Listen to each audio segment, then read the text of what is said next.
Para sa'yo, Papels, ano ba to? Dami-daming tao. Nag-iisa ako, kalingap ba? Kalingap na ba ako talaga? Ikaw na. Para sa'yo kasi maraming... Wala dito, kalingap na. Kada magla-live kasi ako, madami nagre-request sa akin na puntahan kay Papels. At gusto namin na makita na ayos na kayo talaga. Kasi dati ginagawa ko. Yun. Ikaw mismo magsabi. Kalingap ba? Ay, sa akin naman, ay wala namang problema kung nandito nag-ano ka, nagpakita. Ibig sabihin, parang yun na lang, malaki ng bagay yun at respeto. Naghingi ka ng tawad eh. At para sa ito, salamat. Kay Kalingap Brad, kay Kuya Bal, at sa lahat ng Kalingap Partners. Sa inyo lang. Thank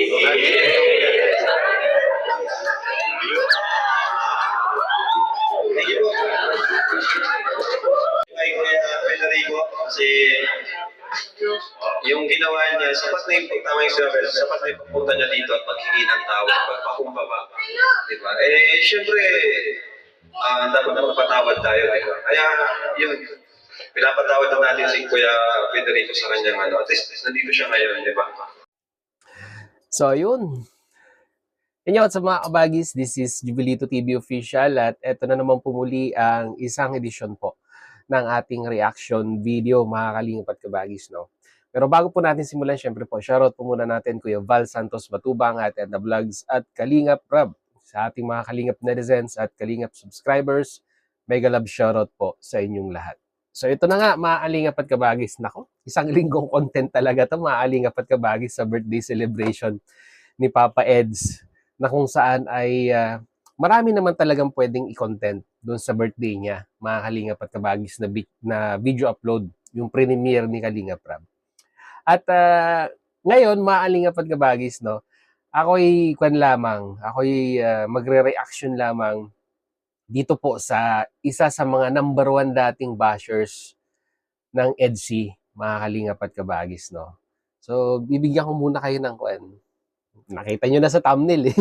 Pero, yun nga, di ba? Sabi ko po sa inyo, mga kalingap at kabagis, number 1 na bashers ng EDSI dati, talagang hanggang sa umabot sa sampahan ng reklamo, di ba? Matindi ito. Matinding kalaban ng kalingap ito, mga kalingap at kabagis, no? At din natin to, nakabakbakan din natin to sa sagutan regarding po dito sa ikangay pagtatanggol sa community ng kalingap. At in a turn of event, mga kalingap at kabagis, ay hindi ko po alam bakit nagbago ang simoy ng hangin. Baka natauhan, nahimasmasan, or kinalabit, no? Kinalabit ng kanyang konsensya, di ba? Nagbago. At pumanig po, no? Pumanig po sa community ng kalingap. Ngayon po, isa na po sa mga kasamahan natin na nakikipagbakbakan o nakikisagutan sa mga kanyang kalaban na dating kasama niya dati, mga kalingap at kabagis, no? Ang tinutukoy ko po, ito pong si Tatay Pedring, or ang tawag po natin ay Lolo Peds, mga kalingap at kabagis, no? Dahil po si Lolo Peds, mga kalingap at kabagis, ay nasa naimbitahan sa kaarawan po ni Papa Eds, mga kalingap at kabagis, no?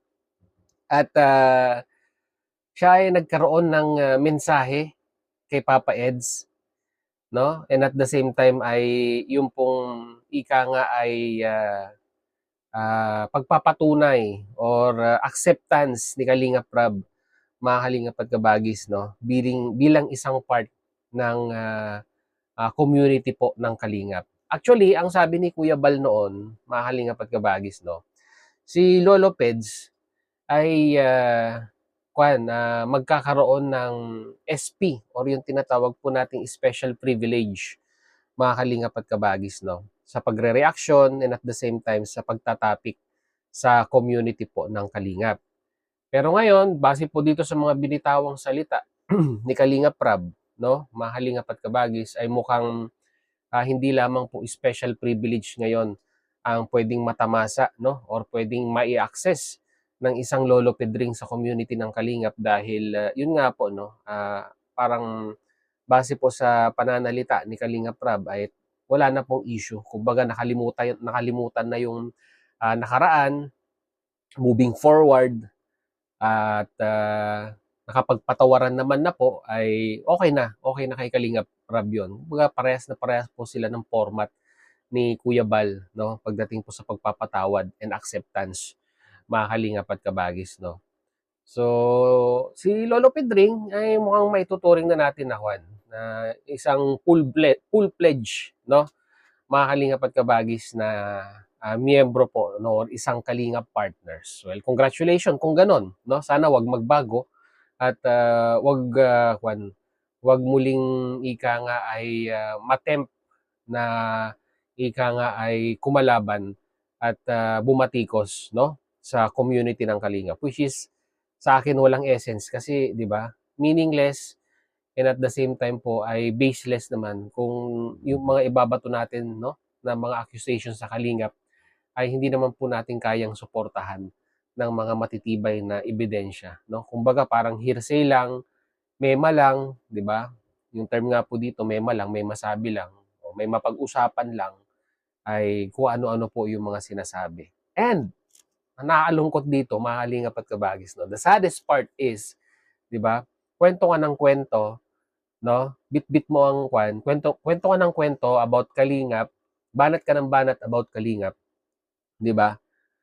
Kumbaga parang wala ka nang mai-content, no?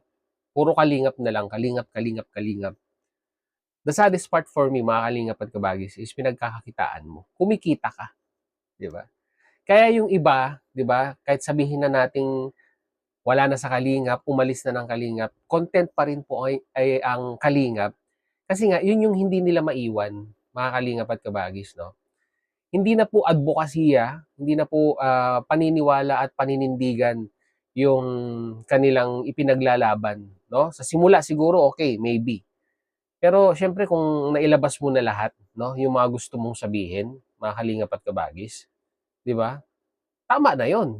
Naikwan mo na eh, nailabas mo na, 'di ba? Pero yung paulit-ulit with a span of a year, mga Kalingap at Kabagis, to set some example, eh iba na 'yon, 'di ba? Iba na 'yon, ibang usapan na 'yon. Kumbaga, kwan na 'yon, para sa akin, mga Kalingap at Kabagis, no, intentional, and at the same time nakikita mo may revenue, eh pinagkakitaan na talaga. Literal na pinagkakakitaan na po.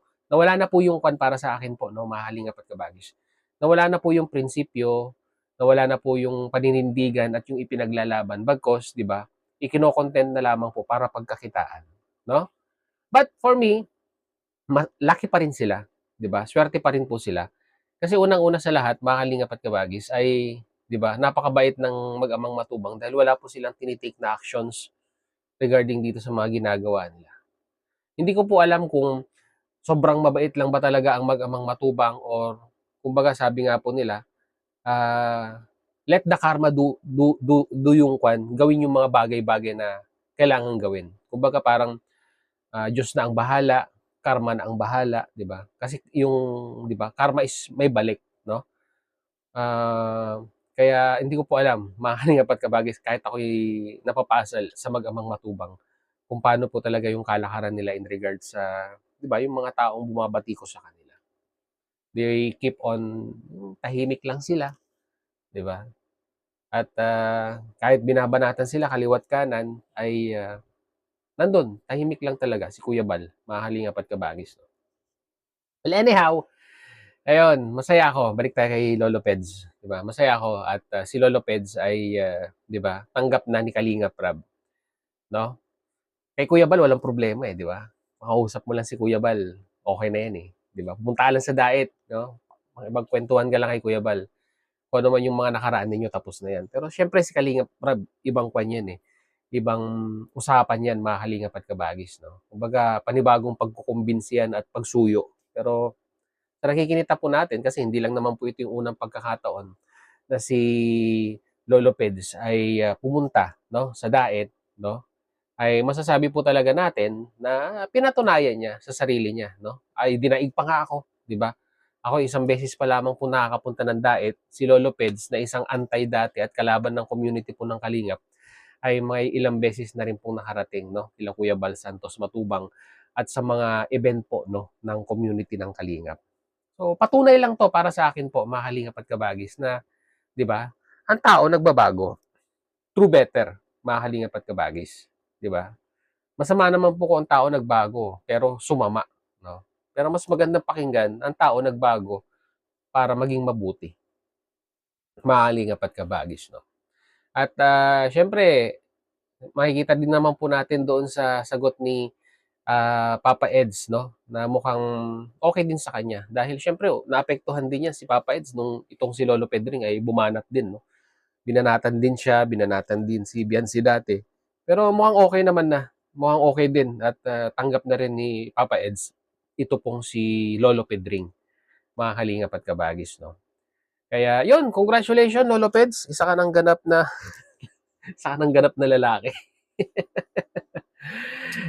Yun, kagaya po ng dati siguro po, yung comment po ninyo ay ano na lang po, lagay niyo na lang po sa ating comment section kung ano ang inyong opinion dito sa ating pinag-usapan ngayong araw na ito, mga Kalingap at Kabagis, no? So yun, muli, maraming salamat dahil hanggang sa dulo po ng ating reaction video ngayong araw na ito ay nasamahan niyo po muli si Jubilito TV Official. At muli po, nagpapaalala po ang inyong host. Yan, sa mga hindi pa po nakasubscribe sa ating YouTube channel, ayan po, subscribe nyo na po, Jubilito TV Official. At kung nagustuhan nyo po ang ating reaction video for today, mga Kalingap at Kabagis, paki-like and share na rin po. Yan. So hanggang dito na lang. Once again, this is Jubilito TV Official. Ayan po, proud member po ng Team Cos at ng Team Bios. As I always say, mga Kalingap at Kabagis, peace, God first. God bless po. Bye-bye!